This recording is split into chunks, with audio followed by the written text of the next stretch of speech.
ADC मानमा साल नब्बस गांगो नारगै त्रिपुरा प्रदेश कांग्रेस भवन कक्तिसालो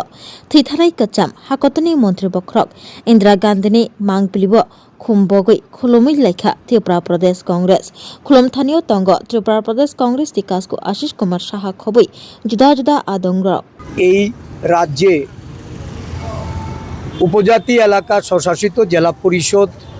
গঠন হওয়ার পর আদিবাসী এলাকার উন্নয়নে যে প্রত্যাশা এই রাজ্যের ভূমিপুত্রদের ছিল, আজকে নানা সমস্যায় জর্জরিত আদিবাসী জনগণ বা এডিসি এলাকায় বসবাসকারী নাগরিকরা তারা নতুনভাবে তাদের স্বায়ত্তশাসন, তাদের অধিকার, তাদের ভাষার সংস্কৃতির, তাদের উন্নয়ন কর্মসংস্থান নিয়ে দাবি উত্থাপিত করছেন। আঞ্চলিক দল থেকে শুরু করে বিভিন্ন রাজনৈতিক দল এই এডিসি ক্ষমতাসীন হয়েও আদিবাসীদের উন্নয়নে তারা কোনো উল্লেখযোগ্য ভূমিকা পালন করতে সক্ষম হননি। দেশের জাতীয় কংগ্রেস সরকারে থাকা অবস্থায়,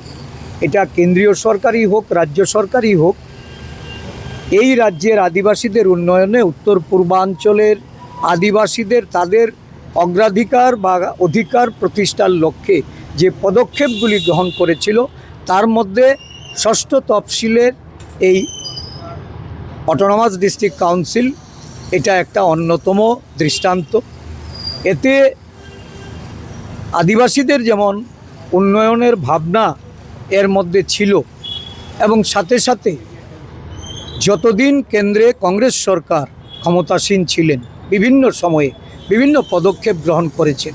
রাজীব গান্ধীর সরকারে থাকা অবস্থায় দেশের বিভিন্ন আদিবাসীদের উন্নয়নে উনি সংরক্ষণকে শক্তিশালী করতে আমাদের রাজ্যেও 3টি সংরক্ষিত আসন বৃদ্ধি করে এই রাজ্যের মূল জনসংখ্যার প্রতি মূল্যায়ন করেছিলেন। ডক্টর মনমোহন সিংয়ের জমানায় ফরেস্ট রাইট অ্যাক্ট, বনাধিকার আইন, জল জমি জঙ্গলের যে অধিকার, এই অধিকার প্রণয়নের জন্য উনি এই আইন প্রণয়ন করেছেন। সাথে সাথে এডিসির আরও অধিক ক্ষমতা প্রদান করার জন্য 125তম সংশোধনী উনি বিল এনে এই ষষ্ঠ তফসিলকে আরও শক্তিশালী করার প্রয়াস নিয়েছিলেন। কিন্তু দুর্ভাগ্য, ওনার সরকার ক্ষমতাসীন যখন ছিল তখন এটার বিল, খসড়া বিল তৈরি হয়, কিন্তু এই বিল পাস হওয়ার আগেই সরকার পরিবর্তন হয়। পরিবর্তিত বিজেপি সরকার বিগত প্রায় 12 বছরের উপরে ক্ষমতাসীন থাকলেও 125তম সংশোধনী এখানে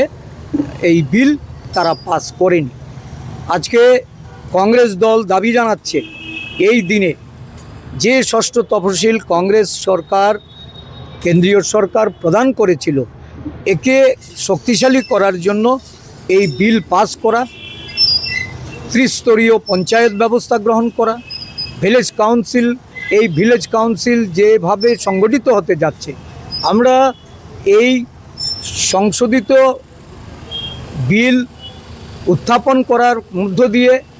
টাউন কমিটি গঠন করা, ত্রিস্তরীয় পঞ্চায়েত ব্যবস্থা গঠন করার মাধ্যমে অধিক অর্থ প্রদান করার জন্য এই বিল যেমন পাস করা জরুরি, সাথে সাথে ডিরেক্ট ফান্ডিং এবং তাদের যে ভাষাগত অধিকার, বিভিন্ন জাতিগোষ্ঠীর মানুষের ভাষাগত অধিকারকে প্রতিষ্ঠিত করার জন্য আমি কেন্দ্রীয় সরকারের প্রতি যেমন দাবি জানাবো, এবং আদিবাসী ভাই বোনদের কাছেও আমি এই দাবি রাখব, আঞ্চলিকতার মধ্য দিয়ে এই রাজ্যে এডিসি শাসিত হলেও এডিসির শাসনে মানুষ তাদের যে অধিকার, তাদের যে সাংবিধানিক অধিকার, সেটা তারা পায়নি, তার পূর্ণতা আসেনি। একমাত্র কংগ্রেস দলেই সারা দেশের আদিবাসীদের জন্য যেমন তার ভাবনা আছে, ত্রিপুরা রাজ্যেও আদিবাসীদের উন্নয়নে কংগ্রেসের একটা বিগত দিনে গুরুত্বপূর্ণ ভূমিকা আছে। একমাত্র কংগ্রেস দলেই আদিবাসীদের জন্য লড়াই করে আদিবাসীদের ন্যায় আদিবাসীদের বঞ্চনা দূরীকরণে, আদিবাসীদের উপর অত্যাচার উৎপীড়নে আদিবাসীদের পাশে থেকে লড়াই করে আমাদের সর্বভারতীয় সভাপতি মল্লিকার্জুন খার্গেজি, আমাদের দেশের সংসদের বিরোধী দলনেতা রাহুল গান্ধীজি, সোনিয়া গান্ধীজি, প্রিয়াঙ্কা গান্ধীজি, আমাদের কেন্দ্রীয় নেতৃত্বরা, তারা আদিবাসী কল্যাণে সবসময় আদিবাসীদের হয়ে কথা বলেন, আওয়াজ তুলেন, তাদের ন্যায় বিচারের জন্য লড়াই করেন। আমরা এই রাজ্যে আদিবাসী ভাই বোনদের কাছে আহ্বান রাখব এই দিনে যে রাজ্যে কংগ্রেসকে প্রতিষ্ঠিত করা,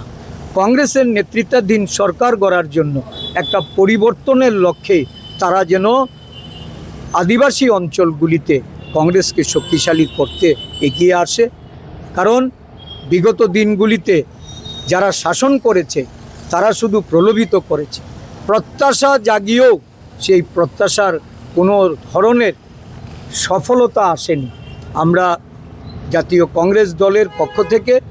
আদিবাসীদের ঐক্যবদ্ধভাবে এগিয়ে এসে কংগ্রেসকে শক্তিশালী করার আমরা আহ্বান রাখছি।